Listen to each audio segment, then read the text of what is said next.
Hi guys, Lynn Kenning here again and welcome back to my channel. So today's video guys ay syempre iisa-isahin natin kung saan tayo pumunta bago matapos ang gabi ng ating pamamasyal here in Carabao Island.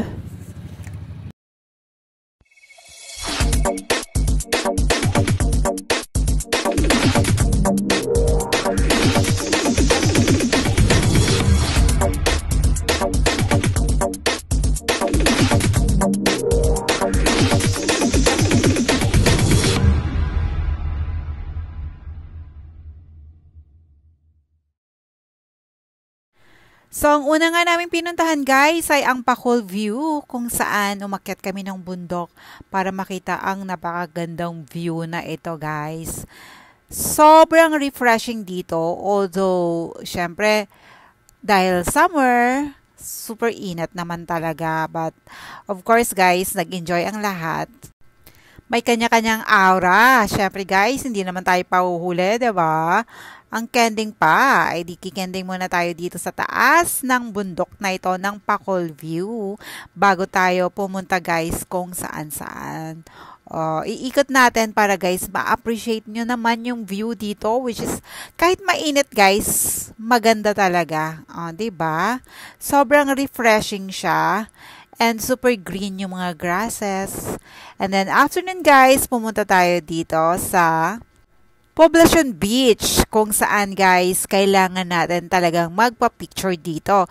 Yung I Love Island de Carabao. Diba? Ang bongga dito guys, as in. So, ito yung pangalawang destination natin. So, syempre, kailangan lahat may picture dito. Diba? Yun naman yung purpose natin kung bakit tayo pumunta sa isang tourist spot, syempre, para may memories naman tayo, guys. So, kailangan may recorded memories tayo. So, pictorial to the max tayo. And then, after that, pumunta tayo sa poblasyon kung saan natin makikita yung marble na Carabao. Kaya ito tinawag na Carabao Island, guys. Hindi dahil maraming Carabao dito, but nandito kasi yung marble na Carabao. And Romblon is known for marble. So, guys, papakita ko sa inyo yung marble na Carabao. Then, after guys, pumunta tayo ng Tagaytay View naman. Diba? Akala nyo sa Manila lang may Tagaytay View. Dito rin sa Carabao Island. And then, meron din sila dito guys sa mga souvenirs. Siyempre, bago tayo umakyat dun sa kubo, namili muna sila ng souvenirs, pampasalubong sa loved ones. Diba? Ang bongga, kahit hindi nakasama yung loved ones, may pasalubong. And eto na nga yung kabuuan, guys, ng Tagaytay View. Diba? Masarap yung hangin dito, guys. Diba? Kaso, alam na natin yan na pag medyo makulimlim, mas mataas yung tendency na magkaroon tayo ng sunburn, guys. Kaya, pag pumunta kayo dito, syempre, don't forget your sunscreen pa din. Kailangan ayusin pa rin natin yung sarili. And then, after nagbiyahe kami, guys, papunta dito sa Cathedral Cave and Cliff. Then, uunahin muna natin yung Cathedral Cave. And eto na nga, guys, at binabaybay na natin yung maganda, matarik na lugar papuntang Cathedral Cave. Actually, parang naka-ano lang siya guys, nakasanga lang siya. So, ang ganda talaga guys. Ganda ng view. Syempre, super blue yung dagat. Green-blue yung dagat. Which is, mag-i-enjoy kayo. Not on everyday basis, syempre guys, diba? Maganda lang ito pag bakasyonan talaga. Ang ganda Syempre, pag dito kayo guys, kailangan meron kayong negosyo para para mag-enjoy kayo. Pero kung wala kayong gagawin, ako po, mahirap. So, ayan guys, dito tayo papasok sa Cathedral Cave muna. Ayan, wala ka daw love life. Sus, ginoo ko. Then, kailangan natin gumamit ng protective gear kasi guys, super, talaga, makipot yung daan and baka mauntog ka. So, kailangan yan. So, after natin baybayin yung makikipot na daan guys, super talagang gapang, magugulat ka naman guys sa ganda ng kanilang secret lagoon, 'di ba? Ganda dyan guys, malamig yung water. Syempre, sa una, kakabahan ka kasi syempre tayo iniisip natin baka may something. Which is nung nasa tubig ka naman na, okay naman na. So, gaya ng dati, enjoy ang lahat naman nag-swimming. And yung last stop natin guys, yung pinaka-aabangan ng lahat, which is yung Cathedral Cliff, guys. Grabe.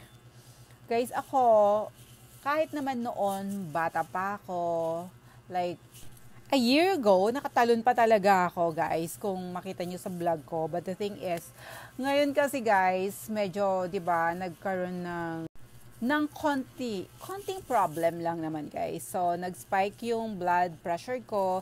And then, pag-check nga, guys, tumas yung sugar, tumas yung uric, and of course, medyo mataas din yung heartbeat. So, kabado ako, guys. Baka hindi na bumalik. Charot. Pero 'di ba guys, inggit na inggit ako. Ito yata yung pinakasayang na adventure ko, guys, dahil talaga hindi ako nakatalon. But anyway, sige lang, ipaubaya lang natin yan sa aking mga anak and of course sa mga pamangkin ko.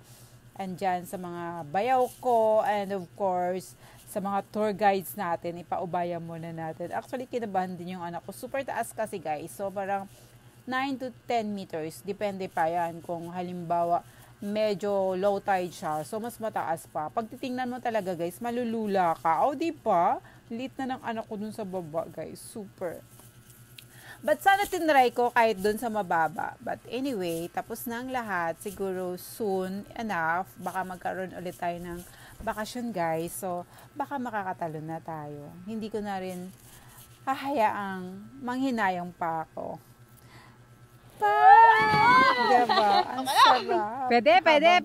Ako, ninanamnam ko siya, iniisip ko. And then, after nyan, guys, bumalik na kami sa aming staycation. And, syempre, yung mga anak ko, guys, super bonding pa rin. Swimming pa rin kami. Swimming dito, swimming doon. O, diba? At least dito makapag-swim ka na kasi dagat. And, by the way, talagang enjoy to the max talaga kami, guys. So, dito mag-ano muna tayo, pictorial ng konti. Daming memories ni Kending, but of course, hanggang memories, yung iba hindi ko na na-post, guys. And after nga namin mag-swimming, guys, ay eto na, may bonfire, bago kami mag-dinner. Diba? Ang bongga. Grabe, guys, kung gusto nyo rin talagang ma-rent yung place na to, guys, message nyo ako, or di kaya yung Josh Bar. Meron silang FB page, guys. Super bait ng may-ari dito, guys. As in, generous pa sila sa mga food. Kung makikita nyo lahat ng mga pinost ko, guys, yung mga previous kong videos, super talagang, generous sila sa food. Mababait pa. Ano yun natin to si Kuya? Single pala. Go na, grab mo na yan. Grab mo na siya. Agay. How do you like the trip so far? Actually, I enjoyed it too much. But I hate, the hot summer. So, gusto mo tigururan? Yeah. Gusto mo gauran? Like, in totality, it's exciting. It's exhilarating. And it's an adventure of a lifetime. Macharot, dai!